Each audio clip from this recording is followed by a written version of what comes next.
Good evening. Good evening to those who are joining us in this space and to those who are joining us on Zoom. I have an echo. And a welcome to Ray, who will introduce in a few moments.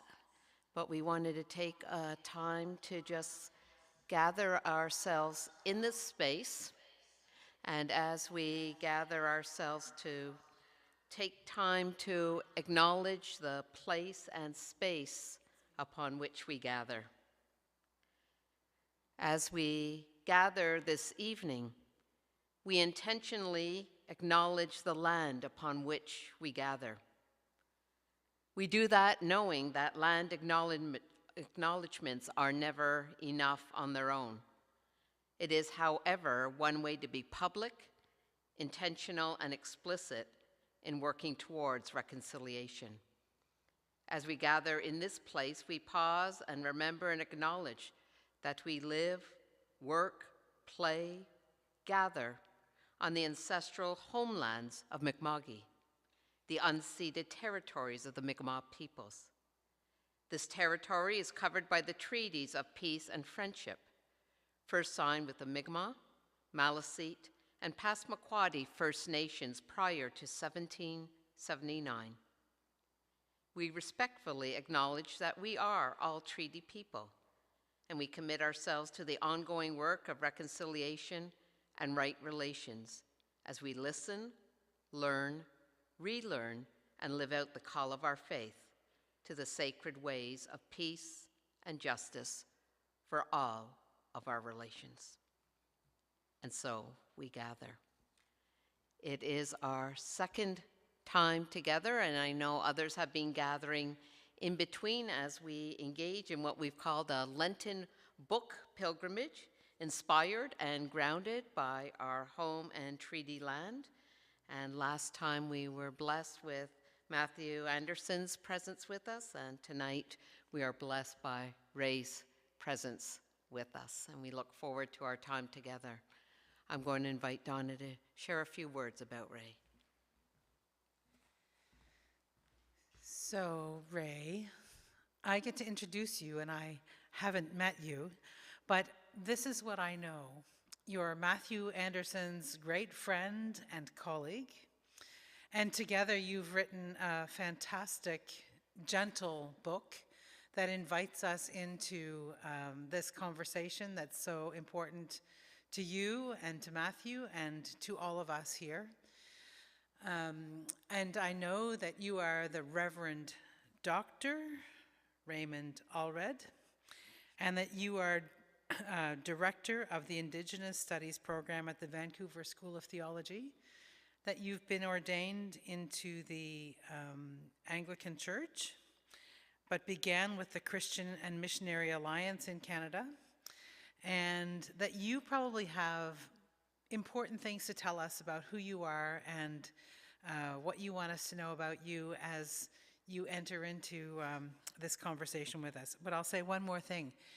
When I was preparing for tonight, I asked Matthew if he'd like to pop onto Zoom for a few minutes at the beginning and introduce you, and he said, no, just keep it simple and read a few lines out of the first chapter of his book.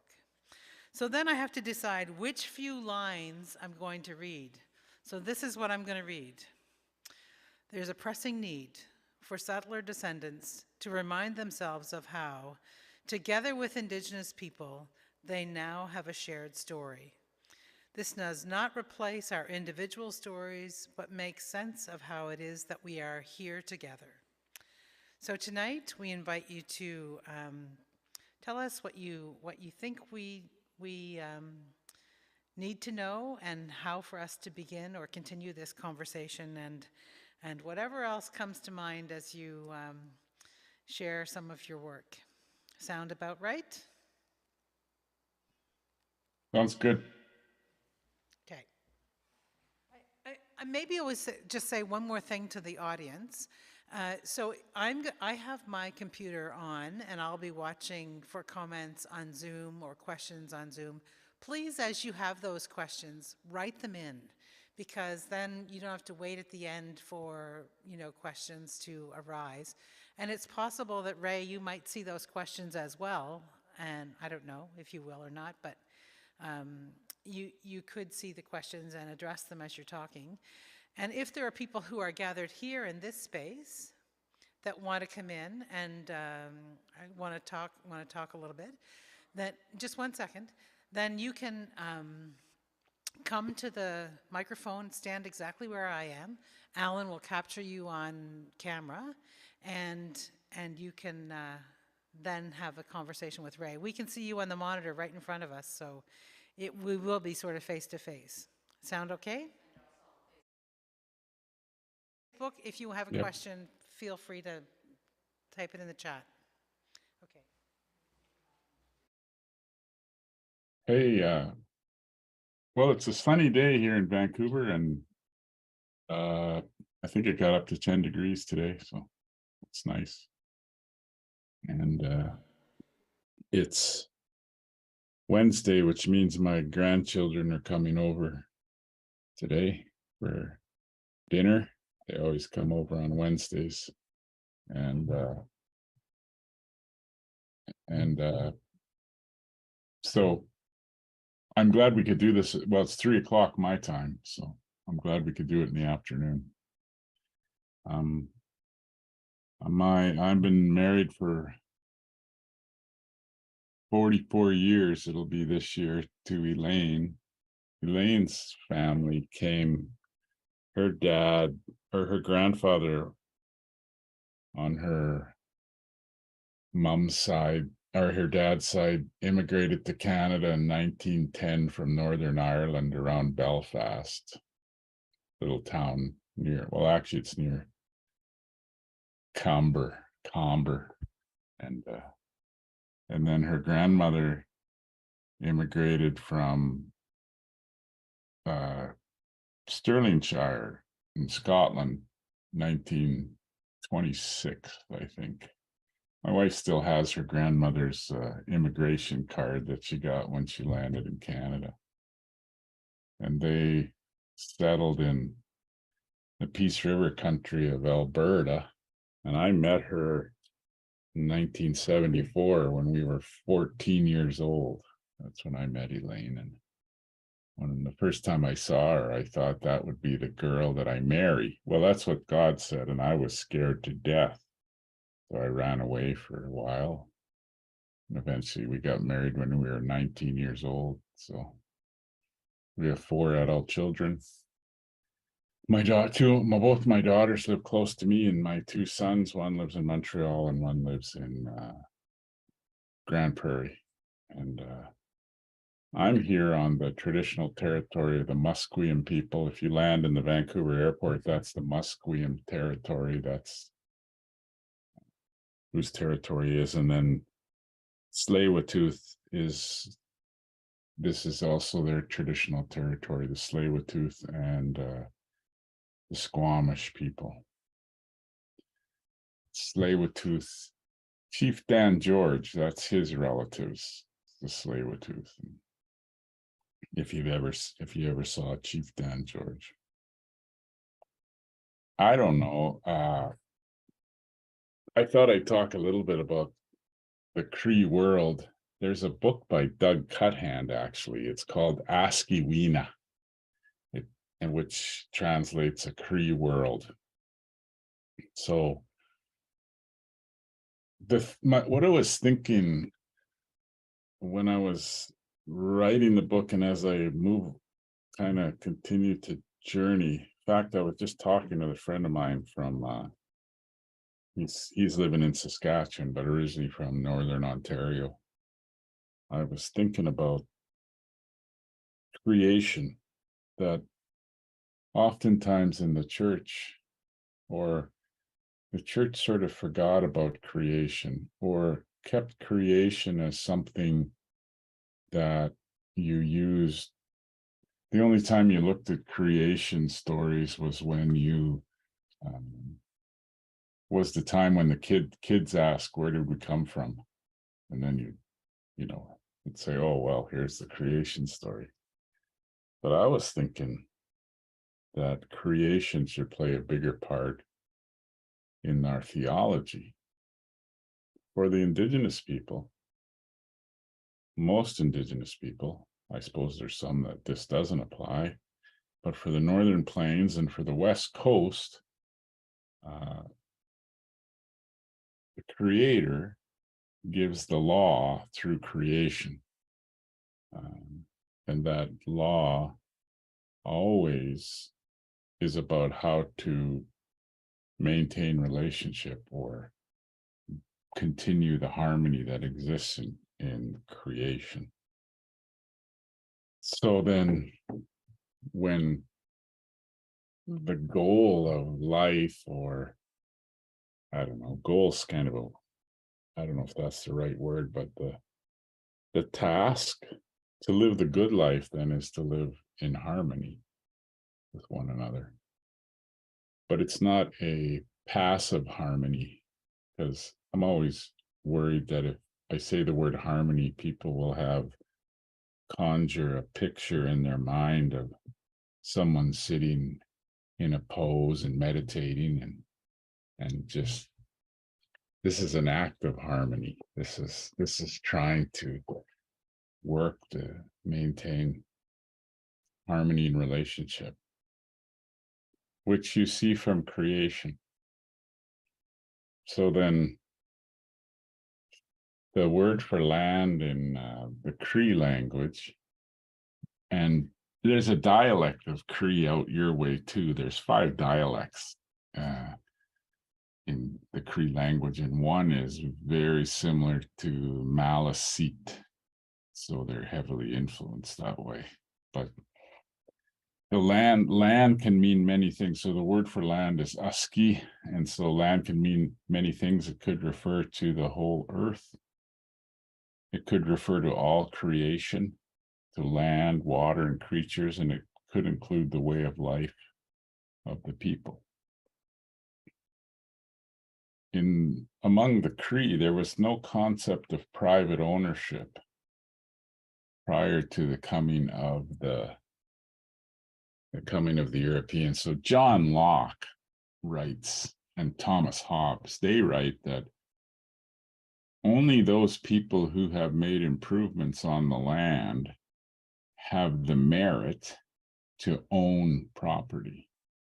So then that's the rationale why they didn't think Indigenous people had the merit to have territory, because they hadn't made any improvements to it. That was the thinking of the Europeans when they came to Canada, that the land was wild, like the people were wild, and that they had to be cultivated and civilized. So then, but among Indigenous people,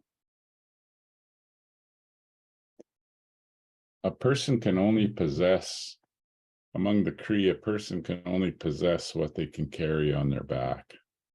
So how could you own the land? How could you carry the land on your back? In fact, the land carries us, and the land possesses us. The land owns us. She is our mother, or she provides for us like a mother does. She gives us food and clothing. She takes care of us. The land and the culture flows from the land. And so then it's the same word that can be used to refer to culture or Indigenous people as land. And land and all the creatures had person to them.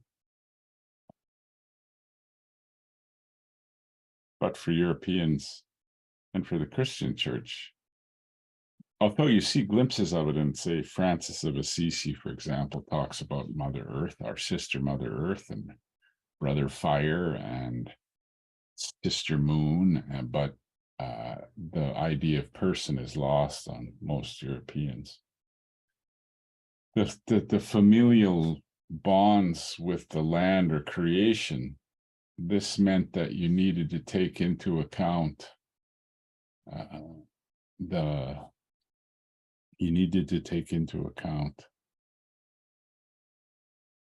how your actions impacted the land.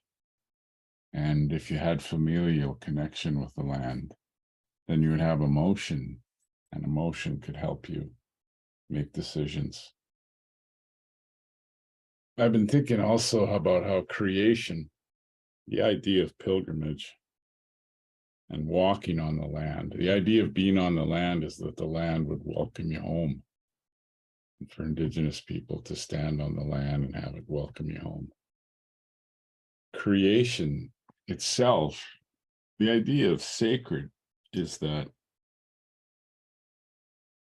something happens, something powerful happens. That place where it happens is sacred. But that could happen anywhere. So then a person should hold that all of the land is sacred. So then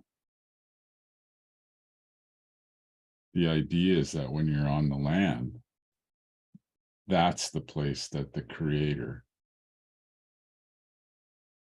interacts with you. That's where you encounter God, is in creation. There's no other place to encounter God.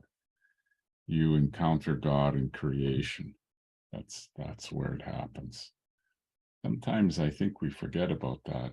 We think that somehow, I think sometimes people think that there would be life apart from creation, but there isn't. There is no life apart from creation. We will always be part of creation. For Indigenous people, our identity is determined by place, not just time. So I come from, on Monday, what was Monday? March 6th. My mother would have been 86 years old. She was born on the banks of the Lesser Slave Lake. That's north of Edmonton, about a 4-hour drive. She was born in a tent. I was thinking about that because I checked my weather app and it was minus 25 degrees up that way. And I thought, man, my mother was born in a tent and it could have been minus 25 degrees. And they lived in a tent for the first 6 years of her life. And she used to tell me when I was born, it was minus 40 degrees the day I was born. That's my creation story. My creation story tells me how I'm connected to the earth. And that's the heart of spirituality. So then, for example, the Cree Bible, the word for, when it says God so loved the world, in the Cree Bible for world, they use uski. So you could translate it, God so loved the land that he gave his only son. And the idea is when you're on the land, there's a communal memory that exists among the people. My dad showed me how to hunt, how to fish, and he'd show me the places that you go. And you know, we still hunt a lot of the same places that my dad showed me. I know those places because he showed me and someone else showed him where those places were. That's communal memory. And when I'm on those places, then sometimes you feel I can feel what my dad felt. And I remember what my dad said. And that's the way that pilgrimage works, that you're on the land. If you're walking in the places that the people walked, then you can remember the things that people remembered. And maybe you can feel the things that people felt. And then our identity is more than just us. That's the way that land works to hold us together. And so there's this harmony that exists. I can't remember if I put it in the book. I should have looked, but I developed this, well, I don't know if I discovered. I was talking with Ed Wood. He's passed on now. He was a OG Cree. He was a businessman, but he came from St. Teresa's Point. There used to be a show on TV called Ice Road Truckers. One of those communities that they took stuff in was St. Teresa's Point. And that's where Ed was. We used to talk, and he used to tell me things. One time he said to me, we were at the Grey Cup, because he used to like football. He liked the Winnipeg Blue Bombers. And we were at the Grey Cup, and he says to me, he says, you know, I don't like the way that some people talk about Mary. They say bad things about her. Some of the younger evangelical Christians would say bad things about Mary. And he said, you know, I wouldn't like it if people said bad things about my mother. And Mary, well, that's Jesus's mother. He said, that doesn't make a lot of sense. So then I was thinking about that. Mary's the mother of God. And I was thinking about the Magnificat. So one of the things you got to do, you don't have to, but one of the things you get to do as an Anglican is in the evening, when you do the evening office, you say Mary's Magnificat. You know, when she has the visitation from the angel and she's going to be with child, and she has this moment of ecstasy where she has this pronounces this psalm of praise, the Magnificat. I was thinking about that, and then I was thinking in Luke's gospel, in Luke chapter 3, it goes from, I think the genealogy of Jesus goes all the way back to Adam. And in Adam, the last line says, Adam, the Son of God. And I was thinking, if Mary's the mother of Jesus, then who's the mother of Adam? And then I thought, it's the earth. It's the earth. And so when I thought that, then I felt something in my heart. I understood why the elders say that we should respect the earth, for she is our mother. And I felt it. I felt respect for the earth, like I felt respect for my mother. And but because I'm a theologian, you got to check it out. You can't just you have to make sure that you're not sort of off on some tangent. So first I thought, is there any place in other places in scripture where the earth is talked about as a mother? And then I was thinking about Romans 8. Romans 8 says that creation groans like a woman in labor. And I thought, well, that sounds like a mother to me, waiting for the revealing of the children of God, because creation, the salvation of creation is wrapped up with the salvation of human beings. And so then it made sense in the Cree Bible when it says, God so loved the land that he gave his son. And I also thought, well, is there any theologians who think about Mother Earth this way? Because as a preacher and as a theologian, if you come up with some totally unique idea that no one else has ever thought about, you should think about that for a while. 2,000 years of church history, and you're the only one who's ever taken it that way. So I was checking theologians, and Irenaeus wrote,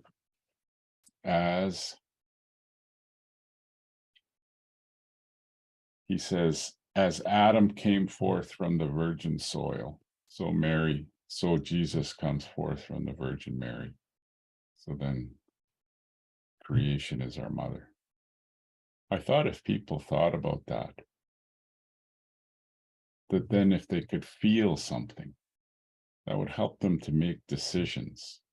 Because sometimes we are not thinking about, like, what if we don't think about all the other persons in creation, all the other animals, the four-leggeds, the two-leggeds, the ones that swim, the ones that fly. And I thought it would help us to make better decisions. And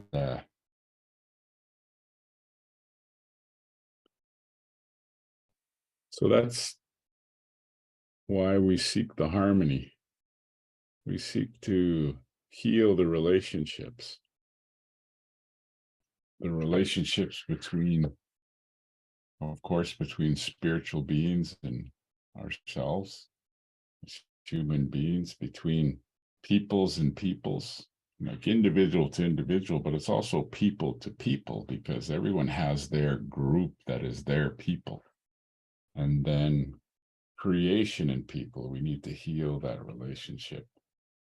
And then relationship with self. The book, I emphasized a lot about creation stories, knowing your creation story. And then treaty, the way the treaty worked was the chance for that the indigenous people tried to write the newcomers into the story. That's what the treaty does. A treaty isn't something that's just signed in the past and has no longevity. It's like a covenant. And so when the newcomers came, particularly in the numbered treaties you saw, they sought to make relatives.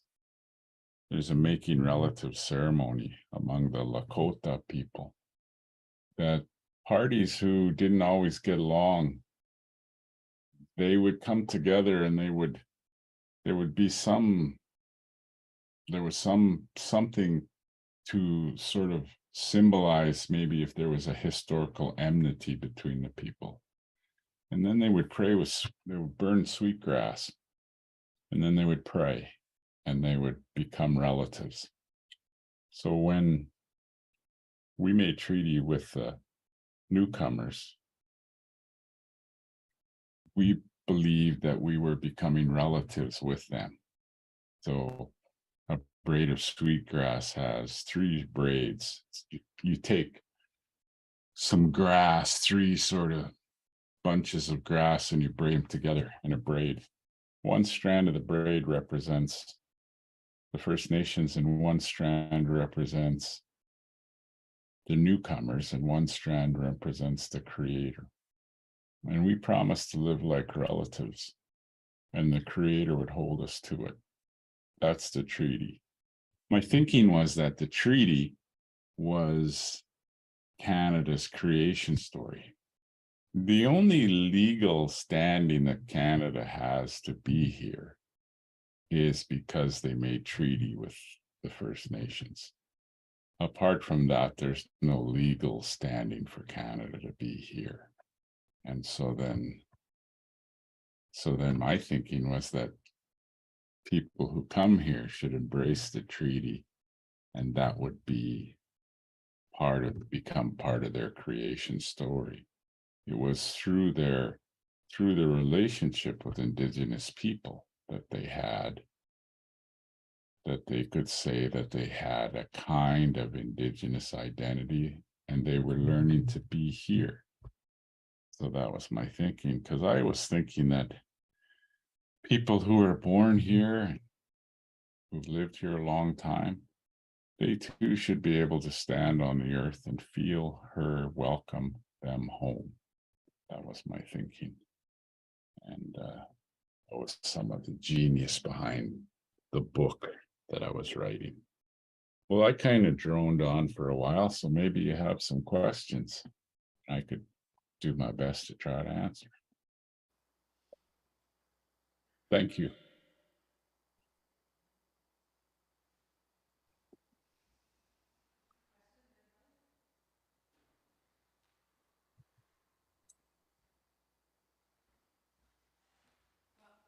Okay, since I'm the host, I guess I get to ask the first question. Can you tell me a little bit about the process of writing this book with a settler descendant person and what that meant to your relationship? I met Matthew. He invited me to speak at I think that's the first time I met him. I was speaking at a conference on pilgrimage in Montreal. So I came out and I was thinking about, so I came there and I remember we watched there's a video called it's kind of a documentary called Dakota 38. Dakota 38 is about the largest mass execution in American history, and happened in 1862 in Mankato, Minnesota. 38 Dakota men were hung, 1862. And the thing about that pilgrimage, there was a pilgrimage that started because there was a Vietnam vet who was Dakota, and he had a vision and he saw the 38. And so they planned a pilgrimage from South Dakota, Rapid City, South Dakota, because the Dakota people were displaced from Minnesota. They were moved by the American government over to, a bunch of them were moved to Rapid City, South Dakota, where there's relatives there, the Lakota, but the Dakotas territory is in Minnesota. So they rode horses from Rapid City, South Dakota to Mankato. They tried to be there on Boxing Day because it was Boxing Day 1862 that the Dakota 38 were hung. The reason I'm talking about this because I'd been there. I'd never seen the video, and I'd come to this conference, and that just before that summer, just before I think I was in Montreal, or maybe it was a year before, I can't quite remember. I was there by Mankato because there's that big cancer clinic down that way that famous all over the world. But the cancer clinic had asked me to because some of those people who were killed, hung, Dakota 38, some of the doctors who started that big cancer clinic dug up the bodies and used some of their cadavers for research. That didn't sit well to Dakota people, so they asked me if I would talk to the people at the hospital to give them back those bones. And then there was a bunch of doctors there and administrators who asked me, what do you think we should do with those bones? And I said, you should talk to the Dakota people, their relatives, and ask them what you should do. And if they say to give them back, then you should give them back. I say all this because we watched this video at pilgrimage, and I'd been there. I'd been to Mankato. I knew about this before. And these and other stories, Indigenous people know about the land that lots of people who come never learn. And even in that video, there's they interview people along the way who were friendly to these riders as they were riding, doing this pilgrimage. And they said, I've lived here my whole life. I didn't know about that, the hanging of the Dakota 38. And it struck me, I was only down that way for 2 days and I knew about it. So how could you live there your whole life and not know about it? So we were writing this, that we thought that a lot of people really didn't understand this land, that it's sacred, oftentimes in the church, people think about sacred land. They always think about someplace else, some other place. But this land is sacred. This is sacred to Indigenous people, and I would hope it would be sacred to people who come here. And I thought it would be good for the land, and it would be good for people. And Matthew Anderson grew up in Swift Current, and I said, you're treaty people. So then in Saskatchewan, the First Nations in Saskatchewan, they used to say that. I think you can go on their website. We're all treaty people. We're all treaty people. Another example. So on the East, people don't understand it, because on the East Coast, I remember when they were having that fight about lobster fisheries, they appointed a guy, university professor, to I think he was gonna try to mediate. And he said this statement. He said, "Oh, I'm gonna listen to the treaty nations." And he was meaning the First Nations. And I'm going, you're a university professor and you don't even know that Canada is a treaty nation. That's the only reason Canada exists, is because of the treaty. And you don't even know that. And you're a university professor and you're going to mediate in this situation. I just thought, there's all these things people don't understand. So that's kind of part of why we wanted to write that book, I think.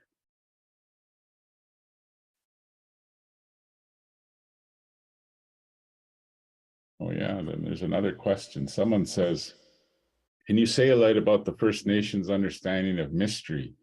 You say in your book, the word for creator really means great mystery or something to that effect.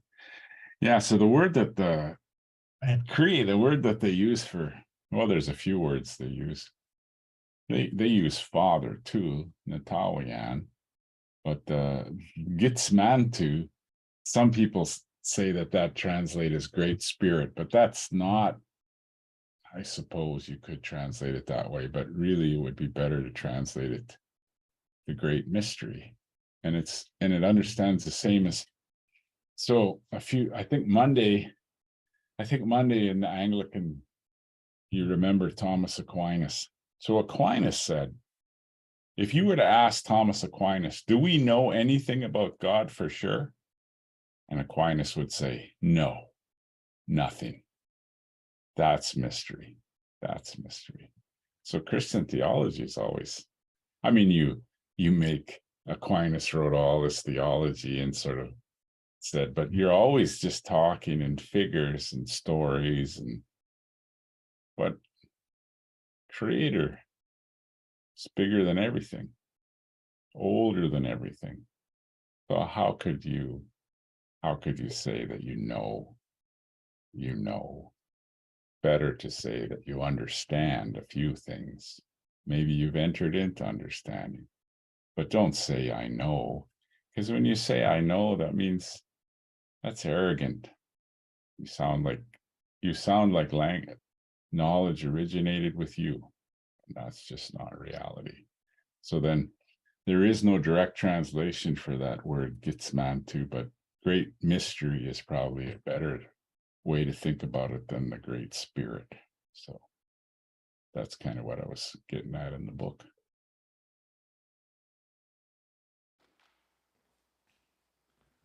Yes, good afternoon. My name is Harry. I enjoyed your book, amazing book, and every chapter just opens up and answers so many questions I've had over the years. And one passage or one person that you quoted, Paula Regan, and it's we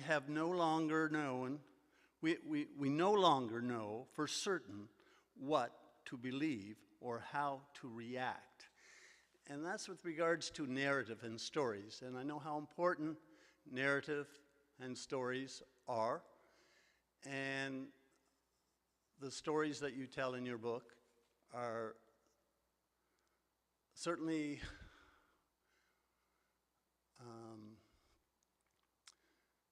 they bring the truth to one, and they are so enlightening that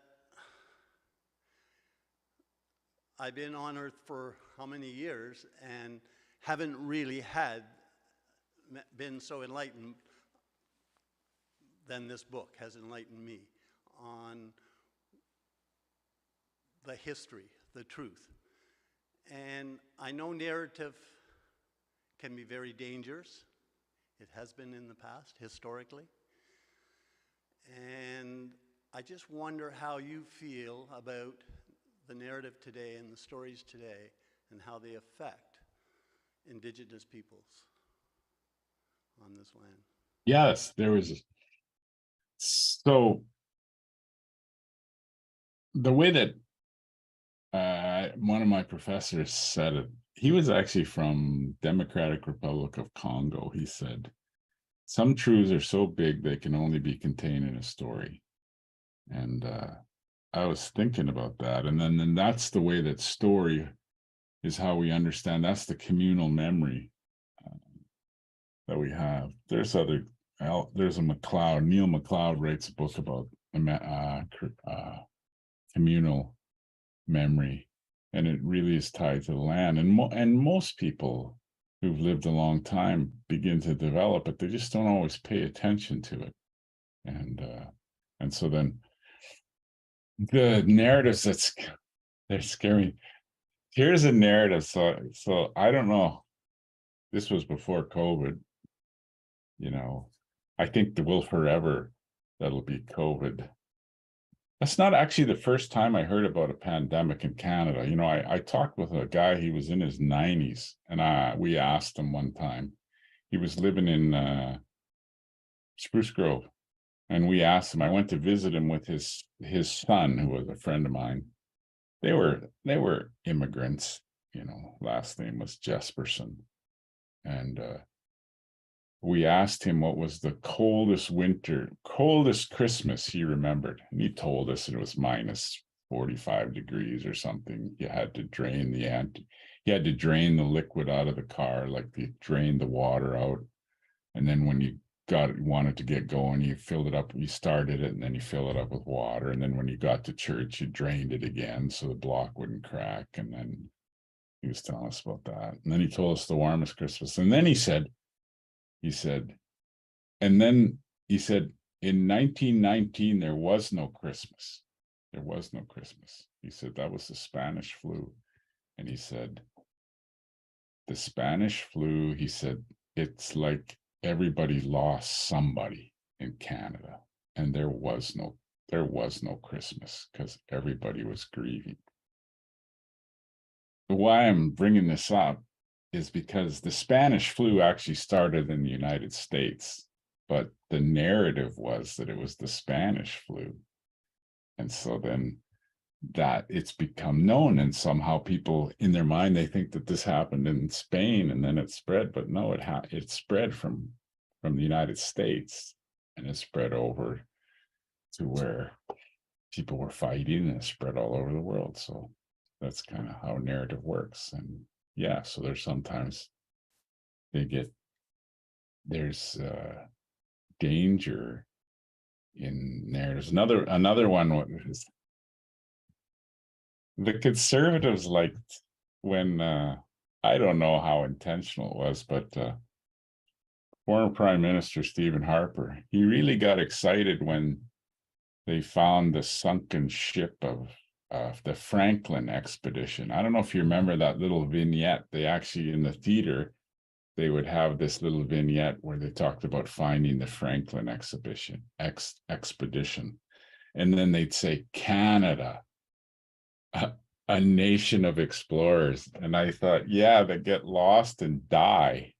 So I thought, that's not a very good narrative. You should come up with a different one. That's not very good at all. The crazy thing is they act like they found that Franklin expedition, but the Inuit people knew it was there all along. They should have just asked them. They knew it was there, but no one bothered to ask. So I always think about that.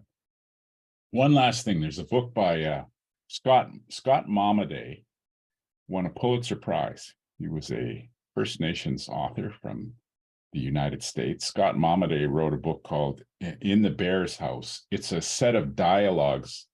Yahweh and Ursa are talking. Ursa, of course, Latin for the bear.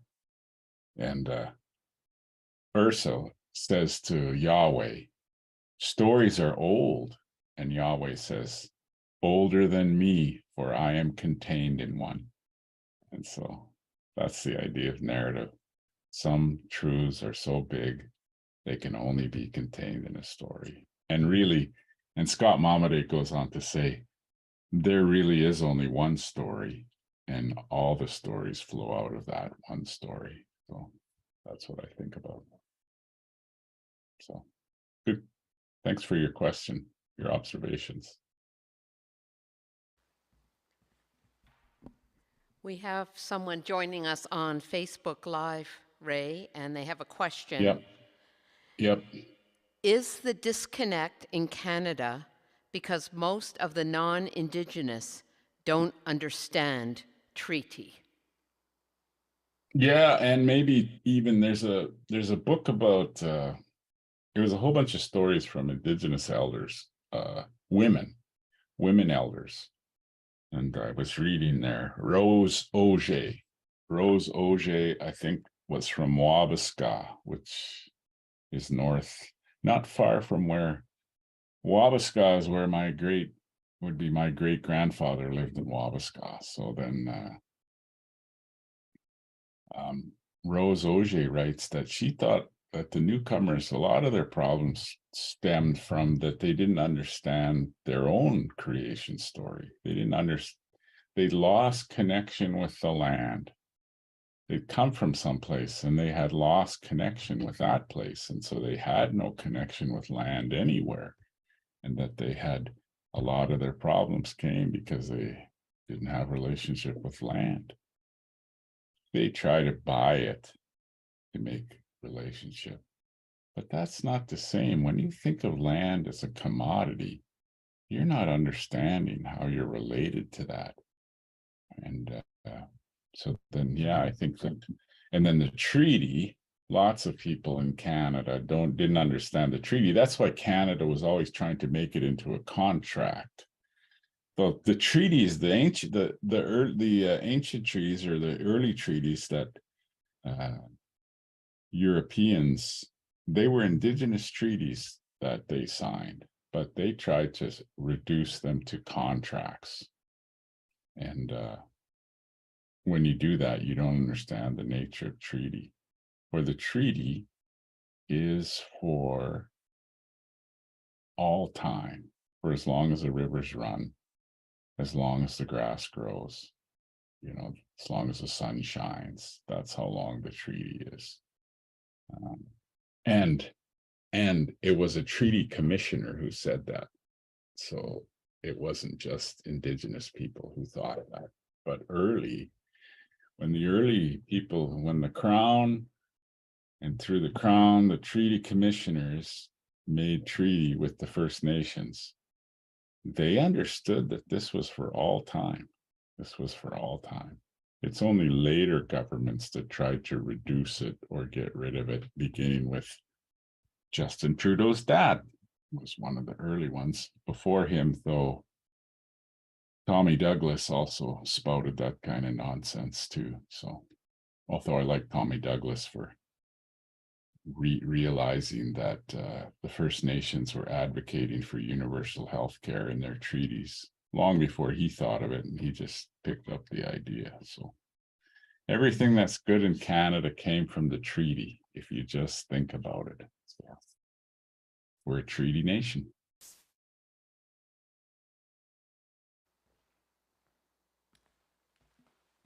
Hi, Ray. My name is Jim, and what I'm sitting with and has struck me profoundly tonight is the distinction you made between settler people having the idea of possessing the land and the alternative being that we are possessed by the land. And my thoughts went to those words, earth to earth, ashes to ashes, dust to dust, where ultimately we are possessed by the land literally. Yep. And I'm left thinking a lot about I guess I'm going to invite you to say a little and share some of your wisdom about how it is that we, or I, as a settler person, can be well possessed by the land. Mm. Mm. Mm. If you could just Well, talk a little bit. yeah. Well, there's four things that come from the treaty. Now, I probably didn't put them in the book because I probably learned about it later. But they're kind of intuitive, and you probably know them too. But so the idea of the treaty was, number one, the treaty was an affirmation that everyone should enjoy a peaceful existence. That's what treaty is about. And if you think about the land where we live, it cries out that all persons should enjoy a peaceful existence. Number two, that everyone should enjoy access to the land. And that's where this comes in with ownership. So then how it manifests, for example, the indigenous people in Hawaii, this is an indigenous value, so it's everywhere in the world. But in Hawaii, indigenous people reacted when people bought land and put fences up to keep people from going across their property to get to beaches, because everyone should have the right to access to the ocean. The ocean, of course, is more important among islanders. So then this is what access to the land, that's where hunting flows out of, that everyone should have access to the land, should be able to have a relationship with the land, to be able to stand upon the land and feel the land welcome you home. This is why homelessness is a problem, that people would be cut off from being connected with the earth. And which leads to the third one, which is that everyone should enjoy or have the privilege of enjoying living off the bounty of the land, off the bounty of Mother Earth, so that there should be no hunger. This is why in the treaties, many of the treaties say that the medicine chest, healthcare, should be for all First Nations. All people should have healthcare. All people should. And all people should have enough. We either all get to eat or none of us get to eat, because everyone should have enough to eat. That's the land teaches us that. If you look at the land, friend I used to go to church with in Calgary told me that she used to board, when when you have to cull some horses, wild horses in Alberta, some of them she would try to rescue some of them. And she noticed that the wild horses would share their food, but domesticated horses don't. So she thought that was something, that you live long on the land and you share. That's one of the things I notice about people who are living on the street. They give you anything. They give you anything. If they thought you needed it, they'd give it to you. It's only when you get richer that you worry about not giving stuff to people. And so I think about that. So I think that's, and in Canada, I always think in Canada I think that because people have lived here a long time, that the land will teach them too. Like maybe that's why in Canada we think that it's not right that people should jump the queue and go to the front of the line with healthcare, like just because they got money. We think that that's not right, because there's this idea that everyone should be able to enjoy and be taken care of. That's a value that we have, and that flows from the land. So that's what I mean by, if you listen to the land, there's other simpler examples, maybe easier examples. If you want to know how to forgive, look at a dog, because no matter how bad you treat your dog, that dog will forgive you every time. Every time. That dog will forgive you. Even if you forget to feed him sometimes, he still is happy to see you every time. Every time. So I think that's how you learn. Human beings, it's true that we have free will, and animals just know what to do by instinct. We have to learn. So that's why you got to watch the land. You got to watch animals so you can learn, because they know by instinct how to live. We have to learn. So that's what I think about. Sorry, I kind of got going there.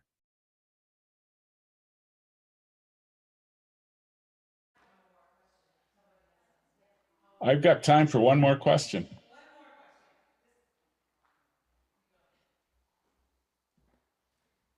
Hi, Ray. My name is Olive, and mine is more of a comment. I found your book to be, I know Donna used the word, and I agree, very gentle. And you and Matthew were able to allow those of us who are settler descendants to learn and be exposed to a lot of truths that I certainly wasn't aware of. And I can tell from your talk tonight, your delivery is also very gentle. Am I not here? No.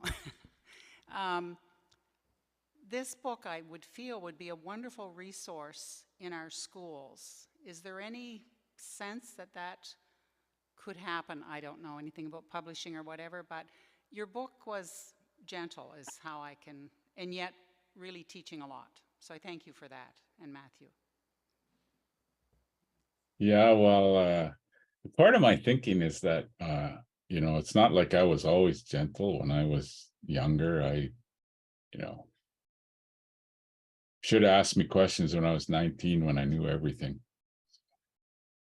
And no, well, you're angry at first, but after a while you realize that, anger doesn't work all the time the way you think it does. Anger is important. I mean, it helps to give you energy to do things, but I just thought about the Indigenous people who've impacted in my life, and they were always gentle. They were always gentle to me, and they were patient. Even when they'd experienced some pretty horrific stuff, they still were gentle. I remember one time this person, he was a residential school survivor, and all the worst things happened to him. He said to me, he says, Indigenous people, he says, I don't know why people because sometimes churches get on about, Indigenous people just need to be forgiving. And he said, Indigenous people are the most forgiving people in Canada. No matter what happens, they're always willing to reconcile. They're always willing to try to work things out. They're always willing to do those things. And I just think that that's what the elders call us to do, to move towards reconciliation. So that's what we should do. And plus, my dad used to say you get more flies with sugar than salt. So, and my dad was a shift foreman. He used to say, if you do it in the right way, you can kick someone in the ass and they'll thank you for it. So that's kind of my philosophy.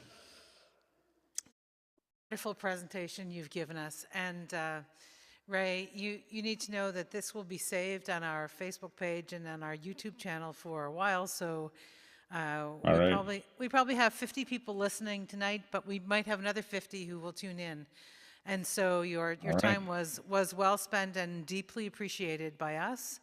And I need to make sure I say thank you to Matthew for making the recommendation that if we were going to talk to him, that we would also talk to you, because you've given us a real depth of understanding and connection. So thank you for your hard work, and thank you for trusting us with it, and we'll do our best. All All right. I hope maybe sometime we can connect down the road, and Never who know. knows. All Okay, right. thanks so much. Mary Beth, you God want to bless. make Take care. a couple of announcements about what's next? Yeah.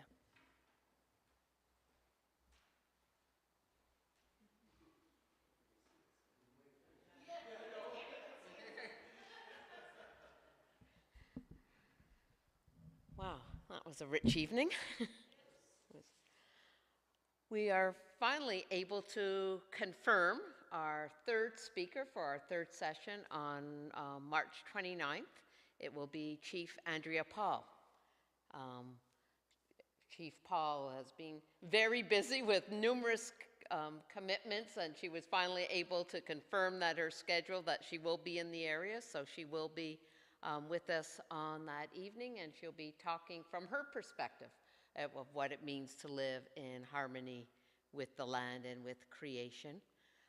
As you know, Chief Paul has named her intention not to offer for chief again, and will be resigning. I think it's in the late spring, June or sometime, but she will be chief when she's with us, so we look forward to her presence. Yes, the plan is for her to be in person unless something changes, that she has to be on the road, but the plan is for her to be with us in person. And she has been gifted with a book, a copy of the book, and so she will have at least some knowledge of where we've been, and we've had a few conversations with her around what we've been about, and sent her the links to Matthews, and we'll send the link for Ray's talks if she's interested in knowing where we've been. We have one copy of the book left. If there's anyone looking to purchase a copy or know of someone who would like a copy, there's still one copy. Matthew left us a number of copies, and we still have one. And that's it. And thank you for being present here, and thank you for those who joined us on Zoom and Facebook Live. And it was a rich and good evening. So blessings.